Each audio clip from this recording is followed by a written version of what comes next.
question, did they tell you what they were thinking for the midterms in terms of how they would vote? And you just mentioned that they hinted that they might change their votes. Lana's CNN senior political contributor. Oh, hell yeah. That's where my goat's been. I was wondering where my goat has been.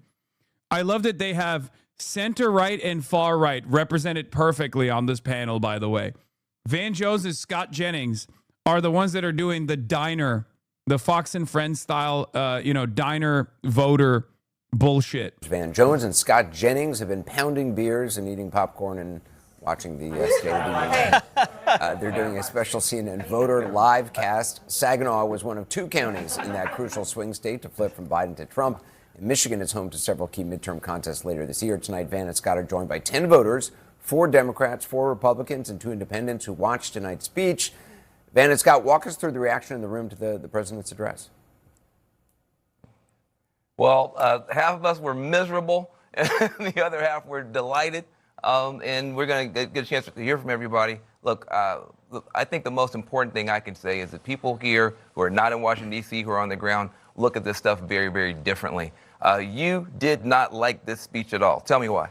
I didn't like the speech because he did not talk about what he was doing to make our lives better. As Governor Spanberger said, is the president working to make our lives better? No. James Carville said, it's the economy. And it still is the economy.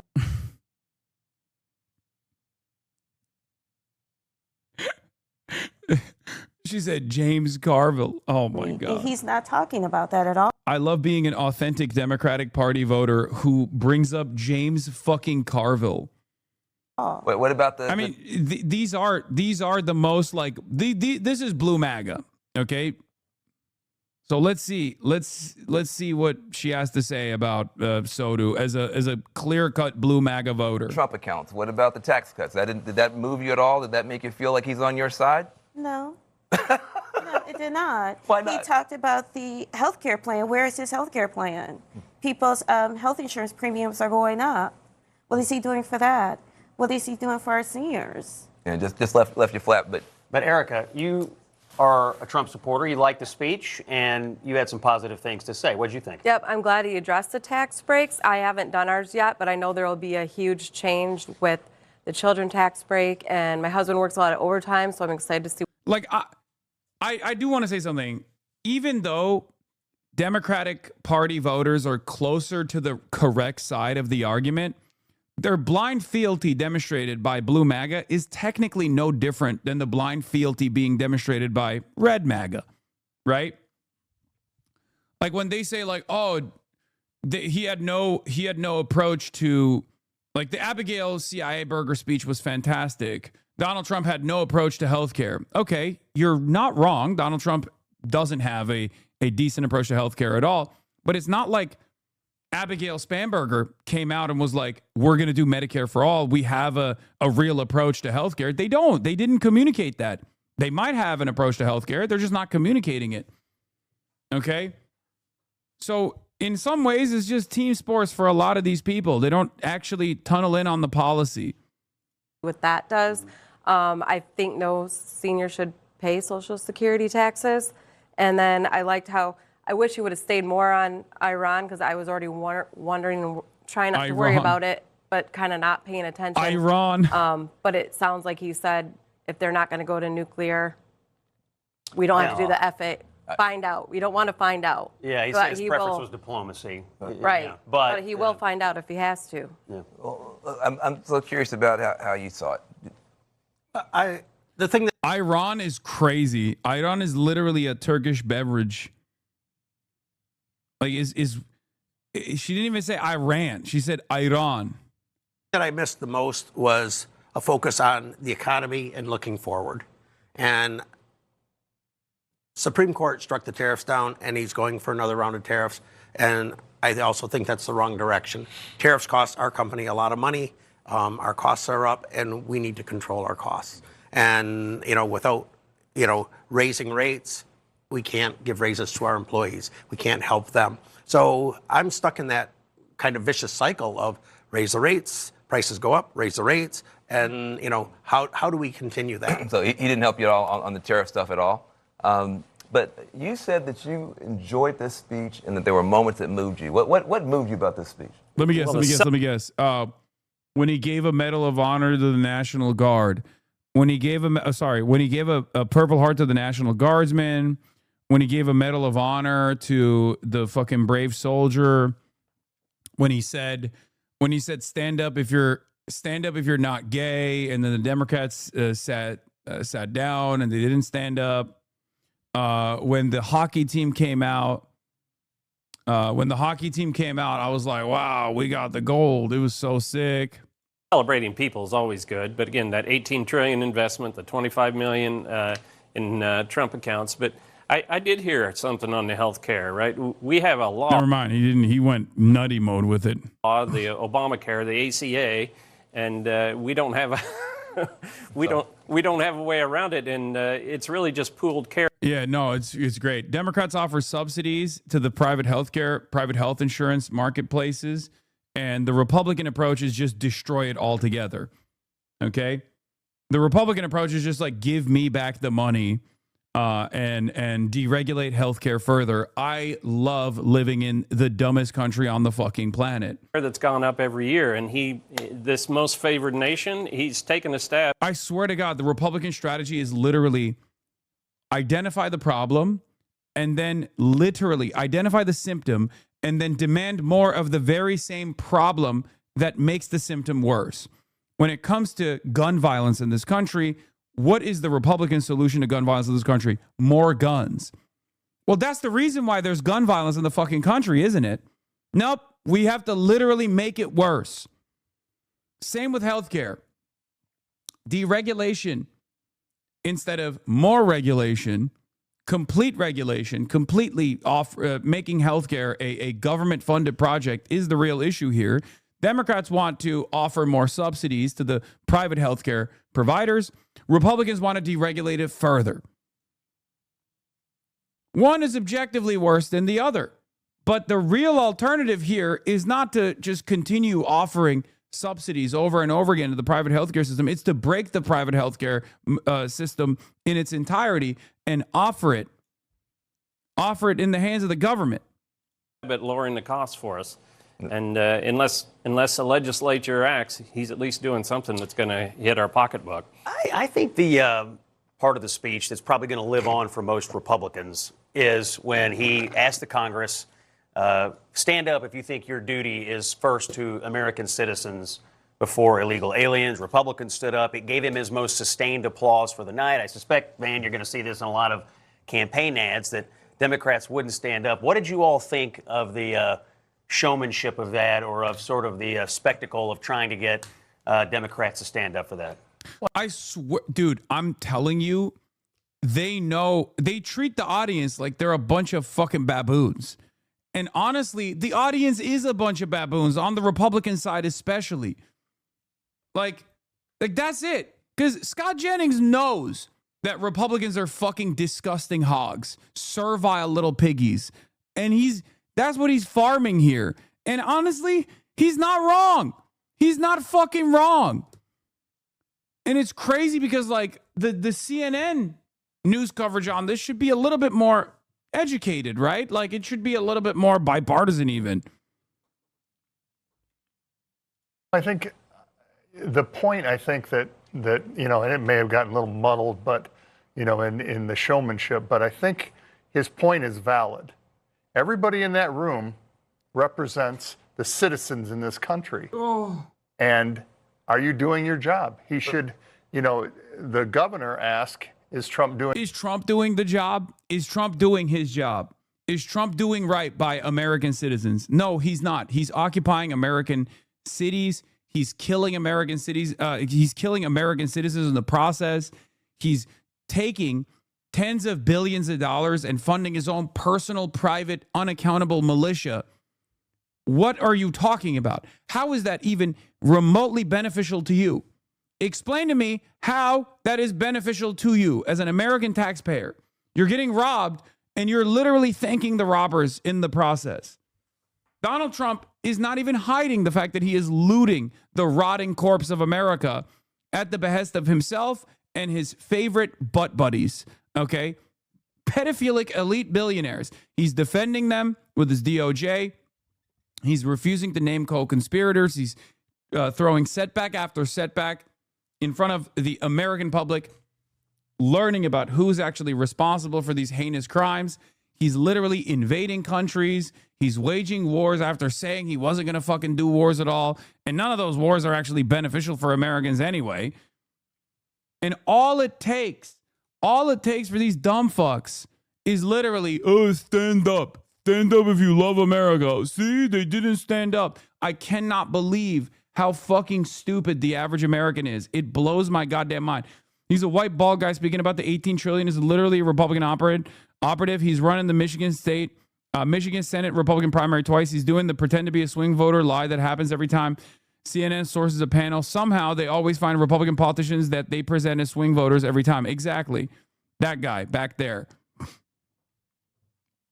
I think he's also originally from Texas, right? Doing his job. Trump asked, are all of you doing your job? But don't you think it was just kind of a cheap stunt? I mean, to just, you're somebody who's been in politics for. Also, you can tell this is the everyday, this is the everyday Republican and everyday Democratic Party voter. And these guys are having a normal conversation at a normal diner. Why do we know that? Because they're not wearing suits, right? They're not wearing suits, and they're inside of a normal diner that they presented as a totally normal random diner with totally normal random people that they found off the street.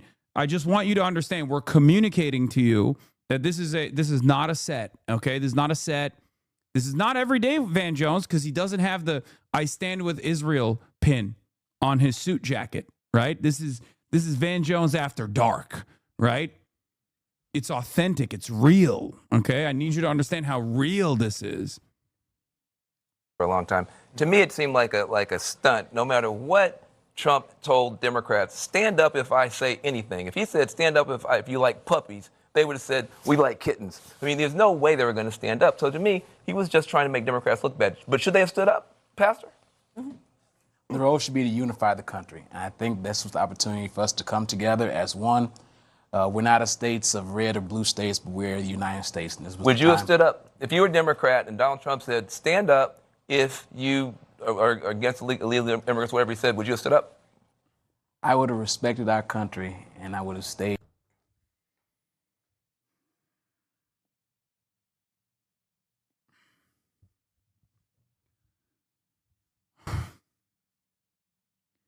The average American, quote unquote average American, that they present on television is so disrespectful to the intelligence of normal people.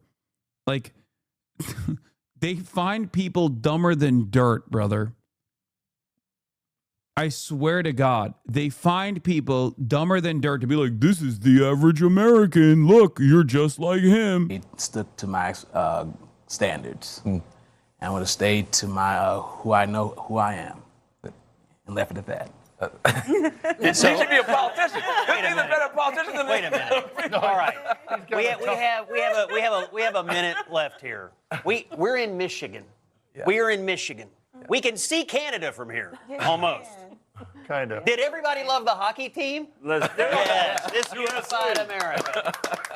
We took their sport. We took their gold medal. Jack Hughes, took 2 gold medals. our guy. He took their hot chicks. He's dating one of their hot chicks right now. It's amazing. Jack Hughes is from I Michigan. know. That's what I'm saying. We took 2 gold medals. The women won 2. And the president acknowledged the women, and he said they're coming to the White House, which I thought was a great thing. So here in Michigan, Anderson, I have to say, I think the hockey moment was unifying, probably in this particular area more than anywhere else in the country. Everybody, Republicans, Democrats, even Van, even poor Van, on a miserable night said, the American hockey team is a great thing. So I admit it, good thing. That was a good thing, though I will say they keep messing with these Canadians and it's messing up y'all's economy. No tourists are coming down here, so let's be nice, be a little bit nicer to the Canadians, but I'm glad we won. All right, Anderson, it's that's nice what we got out here in nice Michigan. We got a lot of opinions out here.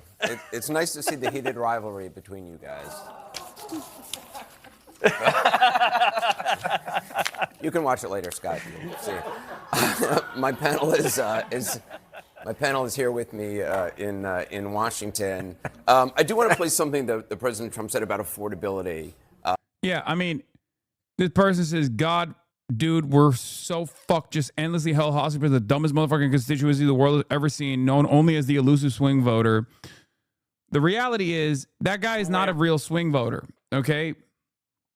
That guy's a Republican politician, as we also explained, right? The problem is the media presents him as the fucking elusive swing voter. You want to know the average American the average American voter, within the voter eligible population? They're a non-voter, okay? They don't vote. They look to both parties and they're like, none of them actually care about me. They care about fucking, apparently pedophilic billionaires. Doesn't matter if it's a Democrat or a Republican in charge. I don't really care. I still have to go to work every morning.